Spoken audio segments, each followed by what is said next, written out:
Welcome back to another video here on P2P Empire. Today in the morning I took the bus from Tallinn, Estonia to travel to Riga, Latvia, where I'll be meeting up with the team from Esketit, which is a P2P lending platform that is listing loans from the Cream Finance Group. I'll be also meeting up with the Cream Finance Group founders, visiting their office and talk to the risk management. So it's quite a busy afternoon for me today. This video is not sponsored by anyone apart from P2P Empire. So if you appreciate our independent research and content like this one, feel free to subscribe, hit the like button. Also, if you would like to support us more, you can also buy us a coffee at buymeacoffee.com/P2P-Empire. All right, so since it's quite packed afternoon, we should get going.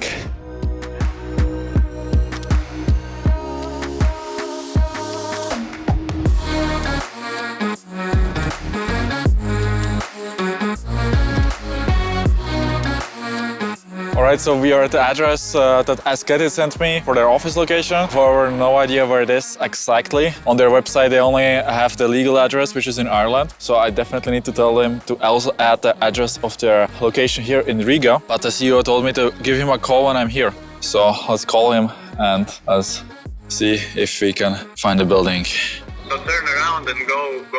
Yeah, that direction. Okay. Straight, and I see you through the window. Hey, how are you? I'm good. Hey, nice to meet you, Vitaly. Yeah, nice to meet you too. So welcome. Welcome to Esketit office.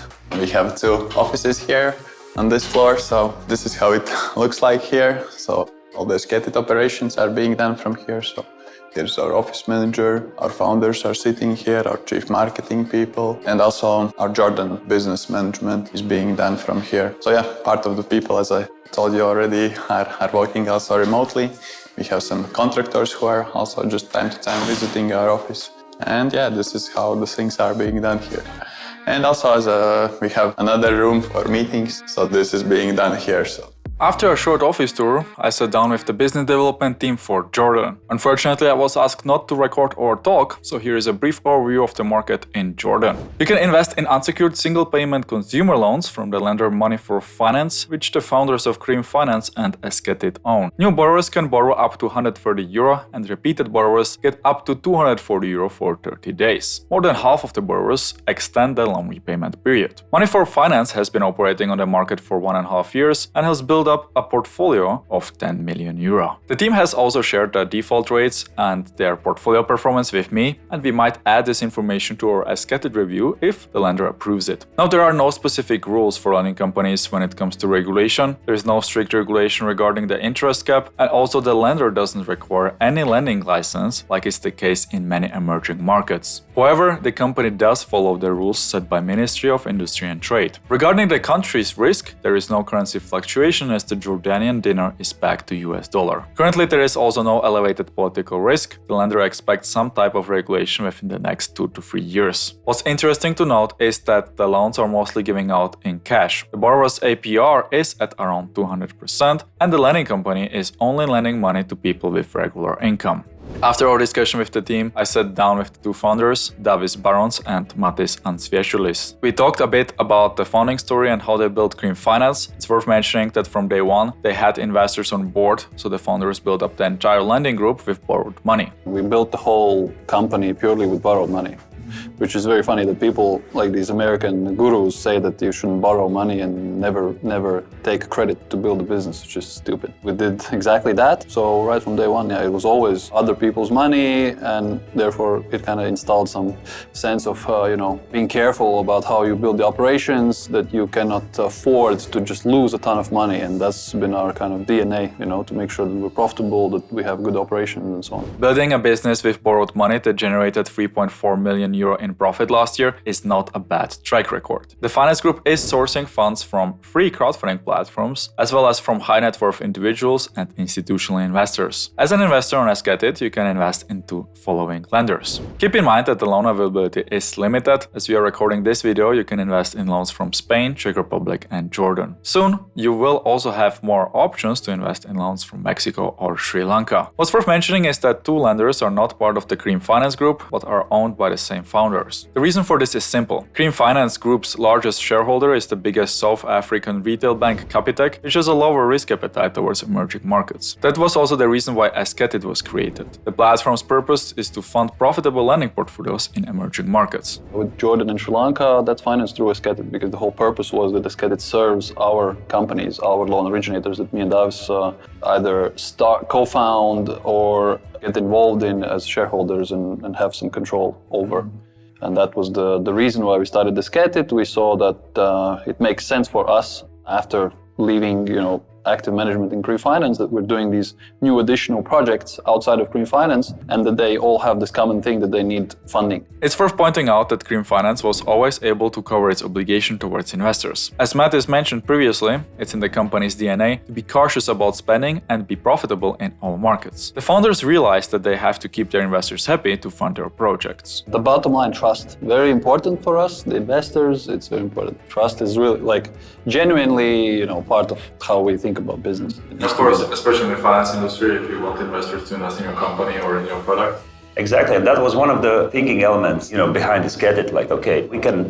The P2P industry as it is today, it will not be around forever. It will pivot to something or it will change. So what we want to build is the investor base that already works with us for many years, and then, if we are able to prove that we can do new businesses, they would be happy to follow. And we understand that, that's very basic. What many bloggers in the space promote is the profitability of the P2P lending platform, which may be, for many investors, a deciding factor whether to join a platform or not. During my visit to various platforms, I've learned that the track record, or whether the platform is new or established, doesn't really matter. What matters are the people behind it, the experience of the team, and the performance of the loan book. I also asked the founders about their expectation for Esketit as a P2P lending platform, and here's what they said. When I talked to some companies, they shared with me that when they launched their platform, like P2P lending platform or marketplace or you name it, they had that kind of quite a big expectation or vision on how it's going to develop in the platform or? Yeah. Okay. When you look at the big players, they have almost 500K registered users. Wow. We'll be able to capture at least a fraction of it, and then it turned out that it is actually much more difficult to capture investors, as even if they come from the lending side, as for instance borrowers. How do you see it? Is Esketit aligned with expectations, or do you think it's going to be? That's a good question. That's a great question. Yes, I'll throw in, and that's going to be a spoiler, right? Many people haven't noticed yet that platforms, as such, it's not a business. It's not a standalone independent business. It's one company. Mintos, for them maybe it is a business, or it is a business, yes. But for others, it's really not, right? It's a cost center. Could be a winner takes all industry. Maybe Mintos is a great example of that. Definitely a great company. But for, let's say, mid-level players, it's not really a standalone business, and I don't know how much time is needed for entrepreneurs to understand that. So what we see is that, let's say that is a good example. We're following the same path or similar path. So it's a means to other businesses, right? So it has to work together. So therefore, this is how I view it: is that it's a good instrument, it's a good funding source, and it has definitely a lot of directions to develop. But as such, I don't see that as a business. Not in our situation, at least. The final topic I talked about with the founders was the regulation. As you might know, the platform is legally based in Ireland while operating from Latvia. Let's see what's their take on this. When I talked with Alice a few months ago, and I asked him about the incorporation and the reason why Esketit was founded in Ireland, he said it was a strategic move. Of course. Of course, Latvia is a regulated country now for those P2P platforms. Was that the reason why you went to Ireland, where there's no regulation? Of course, it's very simple. As a financial institution, you don't want to jump into something that's over-regulated if you're a startup. We're never hiding away from that. It totally makes sense. And for us, it's less cost and so on. So yes, that's one. Second is our experience with Latvia, the regulator here, is maybe not the best. It's probably not the most business-oriented regulator compared to others that we have the opportunity to choose from. So we're not obliged to be regulated in Latvia just because we're from here. That's the benefit of our business. So that was another thing. And then Ireland specifically, it has other benefits the English language. It's well recognized jurisdiction for other reasons. Big tech is there, etc., etc. So it's factors together that make sense for us. If we see that it becomes an issue and it becomes something that is demanded, required, and important for investors, that we are in a very regulated, specific jurisdiction, we will follow that sentiment and we will do what's interesting and important and beneficial for the investors. We don't see that. We understand ourselves, not necessarily always investors understand it, but hopefully most investors do understand that it's less about the regulation of the platform and it's more about the quality of the loan originators. And no regulation on a platform will make the loan originator successful, good, etc. And we're coming from the business of running loan originators. So that is our absolute belief that that's where we really need to put the effort. We're very careful about the regulation on the loan originators, and we have a ton of experience, and most countries that we operate in are heavily regulated on the loan originator level. That's what the investor should be more concerned.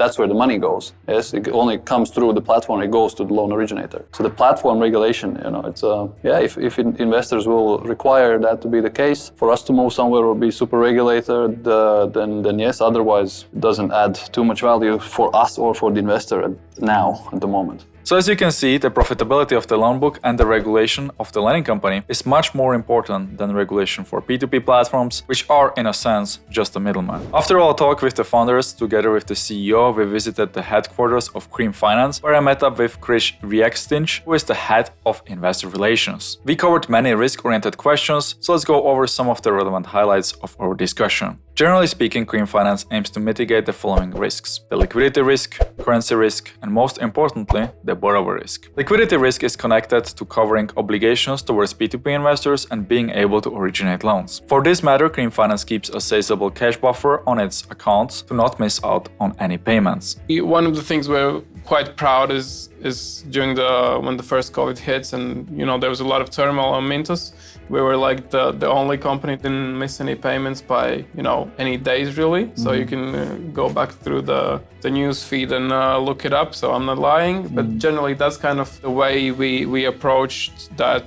A lot of the companies tend to play fast and loose with the retail investors, but we are very peculiar about making all the payments in time. And for that, we have to kind of keep cash buffer, on accounts every day, just so we can maintain the lending volumes that we have and, always deal with these types of repayments that can come up. Because as you know, like P2P is not the most stable of funding sources in general. It can go up and down. Depends on the current market conditions, right? Yeah. As you could hear previously, trust is essential for the founders, which is also why the company is making sure to keep investors happy. The currency risk is connected to the volatility of the currencies that Cream Finance is lending in. The company shared with me that within Europe, there is not much currency fluctuation. The most volatile currency is the Mexican peso, and so far, the finance group was able to cover the risk. When it comes to the country risks, political stability and regulation are also two key factors that Cream Finance is considering. Before entering new markets, the lending group has to have access to credit bureaus to evaluate the creditworthiness of the borrowers, which is connected to the borrower risk. When discussing borrower risk, we can segment the process into two sections: scoring the borrower and monitoring the loan performance. Most of the scoring is done automatically, especially in developed markets. In emerging markets, Cream Finance has to find ways to make it work. The lending portfolio must be profitable. That's the key to success in the lending business. So let's look at how Cream Finance makes sure that its portfolio is of high quality. Here is a process of how it works in established markets. So, Cream Finance has a 5% skin in the game, which is the case for loans on Esketit. The longer the lender operates in a dedicated market, the lower the default rate. 10% is the average default rate that the finance group is experiencing in established markets. To keep the portfolio quality high, the lender is often selling its bad loans to a collection agency, in most cases with a 50% discount. This means that the net loss is around 5% from the loan book, which is covered by the lender's profits. That's a simplified version of how it works in the background. We also talked about some specific countries and Cream Finance's strategies for the future. The company asked me not to share any sensitive information, but what I can share with you is the company's approach to country risk. Countries that are, in turmoil, etc. Then we look at the currency, how's that which is somewhat related to being a stable country, that the currency works. And the most important thing is, the regulation of, lending. Some markets just don't allow, or there's some rate caps that make it unfeasible. And another key aspect is the availability of information. As we initially discussed about the credit bureaus, if we don't see any possibility to get the information we need, then there's no point in trying to get in there. Also quality of information from, Yeah. All right, so that was my visit of Esketit. Let me now share with you some of my impressions. Esketit definitely feels like a smaller business unit from the shareholders of Cream Finance. It's definitely not like a huge platform. The team is rather small and they are sitting in the same offices with the founders of Cream Finance as well as the business development team, which is in charge of the lending company in Jordan. I had 3 very interesting discussions. First one with the founders of Cream Finance about the business development and the lending business. Then I also talked with the colleagues who are in charge of the loan originations in Jordan, which was very insightful for me to learn a little bit more about the market. And the highlight, I think, of my visit was the talk with the investor relations person at Cream Finance, which was very insightful. And it was the first in-depth conversation that I've had with finance group. So from that perspective, I got a lot of insights about different country risk and how they evaluate their loan portfolio performance. So if you would like to know about that more, we will add some information which we can disclose in our Esketit review. All right, now let's talk about some of the weaknesses and strengths of the company. I think that the weakness is more related to the scale of the platform. Esketit doesn't offer so many diversification options like you might be used to from other platforms, so that's obviously limited. The strengths are definitely the features. For what it is, it's actually quite user-friendly. You have instant liquidity if you, for instance, invest in Jordan loans with the investment strategies, which is quite interesting. Also, what's worth mentioning is that the backing from Cream Finance is quite a benefit for investors, as Cream Finance is an established lending company in Europe, so that gives additional trust. All right, overall, I think it was a positive visit. If you think that Esketit sounds like a good fit for you, you can use the link in the description below and get yourself a 1% cashback bonus on your investments on the platform. Also, if you would like to be up to date about the latest developments on Esketit, head over to our Esketit review on P2P Empire. If you like this type of content, you would like to see more, subscribe. Also, let me know what you think about Esketit in the comments below. Thanks for watching and I'll catch you in the next video.